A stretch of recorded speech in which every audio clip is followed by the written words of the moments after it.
Banyak sekali dari kita yang sekarang sedang galau terkait berita perselingkuhan, ya.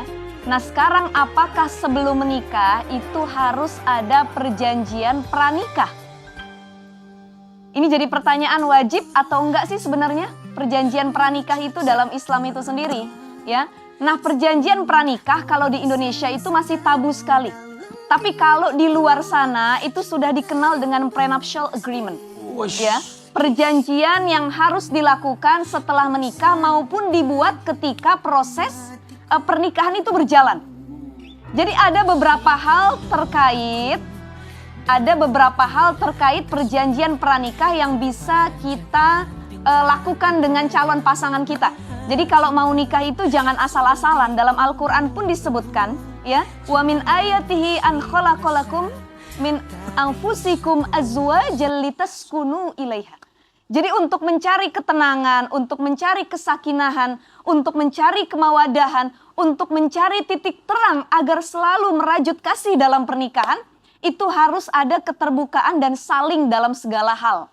Nah, terkait perjanjian pranikah ini bisa dikaitkan dengan beberapa hal. Misalkan ketika dilamar sebelum menikah dia bilang sama calonnya, aku kalau nikah kita bikin perjanjian di atas materai hitam putih tanda tangan, pokoknya aku nggak mau dipoligami. Kalau aku dipoligami jatuh talak 1 misalkan. Atau aku nggak mau diselingkuhi, kalau aku diselingkuhi pulangkan aku ke rumah orang tuaku, gitu.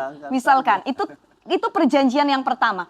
Perjanjian yang kedua bisa berkaitan dengan hak dan kewajiban. Hakku zaujah ala zauji atau hakku zauji ala zaujah. Bagaimana hak suami, bagaimana hak istri, dan juga kewajiban keduanya. Mengurus anak, mengurus rumah tangga. Ini kira-kira kerjaan siapa? Jangan habis nikah istri yang jadi babu sendiri, tidak. Harus ada salingnya. Ya, itu perjanjian. Kemudian ngurus anak juga harus saling bantu. Ya, PIN ATM, PIN HP itu harus saling berbagi. Jangan sampai buka handphone pasangan, ini PIN-nya apa? Akhirnya bertengkar.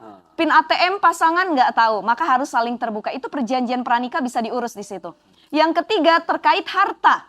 Harta bawaan dan harta bersama. Kira-kira kalau ada utang sebelum menikah, selama menikah, setelah menikah, dan sampai mati, itu urusan siapa?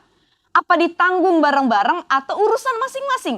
Itu kan perjanjian pranikah. Dan harta bersama nanti, kalau misalkan kita dapat harta ketika sudah menikah, punya rumah, mobil, dan lain sebagainya, itu hak siapa?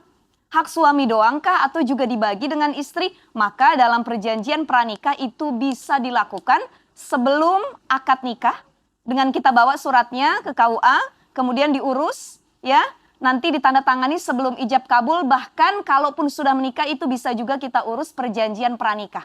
Sebagaimana dalam putusan MK nomor 69 tahun 2015 ini jelaskan tentang perjanjian pranikah. Jadi silakan saja untuk mengantisipasi kalau ada hal-hal yang kita tidak inginkan. Wallah.